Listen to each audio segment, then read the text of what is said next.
News that's coming in, stern warning coming in from Iran now. Iran has promised to punish Israel in retaliation. Barrage of missiles from Iran have now struck Tel Aviv. Explosions in Tel Aviv could be heard. Civilian areas have been hit by Iranian missile strike. So now this is retaliation which is now coming in. Explosions were heard in Tel Aviv and in Jerusalem. Civilian areas have been hit by Iranian missile strike. My colleague Pranay is with me on the story.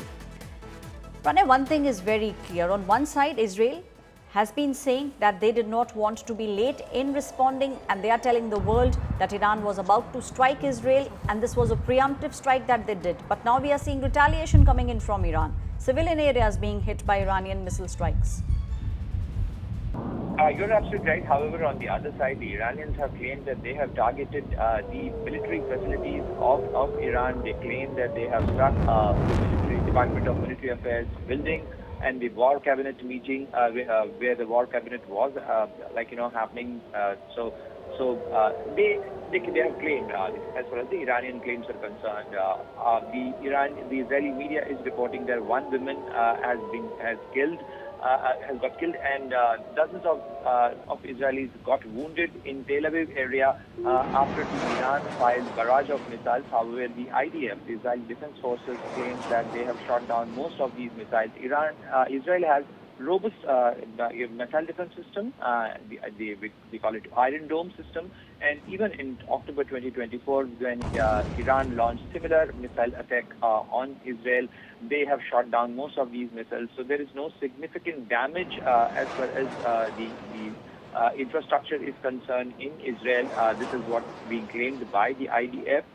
Reports that the IRGC, the Quds Force chief, Ismail Khani has been killed. This is what the Israelis are claiming, and IDF has detected the missiles fired from Yemen as well, and they have shot down. However, the sirens sounded in Jerusalem and West Bank areas as well. And in Tel Aviv, last night, there was a chaotic situation as well. However, the IDF has asked, the Homeland Security of Israel has asked people to go in bunkers, remain there. Israeli Prime Minister Benjamin Netanyahu has advised his people that it could be a long haul, it could be a long operation, but Israel is committed to carry out these operations because this is an existential threat. Ishwarya, you would also recall that in 2007, Iran's commitment is there that they will never let any of their neighbor or any country in their vicinity with whom they have inimical relation to have nuclear capabilities. Right. And that is why they have carried out the strikes in Iran. Previously, in 1981, they carried out Osirak operation against Saddam Hussein regime when they tried having nuclear reactor in Osirak. Similarly, in 2007, they shot down the nuclear reactor and nuclear capabilities of Syria's Bashar al-Assad regime. Right, Pranay, where do you think this will end? Because we are now seeing it is Israel very clearly telling the world leaders that this was a preemptive strike. Iran is now saying that retaliation will be very swift. Israel also saying that these were extreme precision strikes only in those areas where the nuclear weapons were being manufactured, where the nuke sites were. But it seems like the world, actually the top leaders are sitting on the edge. Globally, all of them very keenly looking at what will happen next. Obviously, the world leaders are watching the situation very keenly and with a lot of concerns and a lot of worries because another escalation in West Asia region is going to damage their interest because we are talking about a region which is a route of major oil supply for the region. Especially if you see the Gulf of Oman, Gulf of Persia, and the Hormuz Strait. Iran has capability to put naval blockade in Gulf of Hormuz Strait.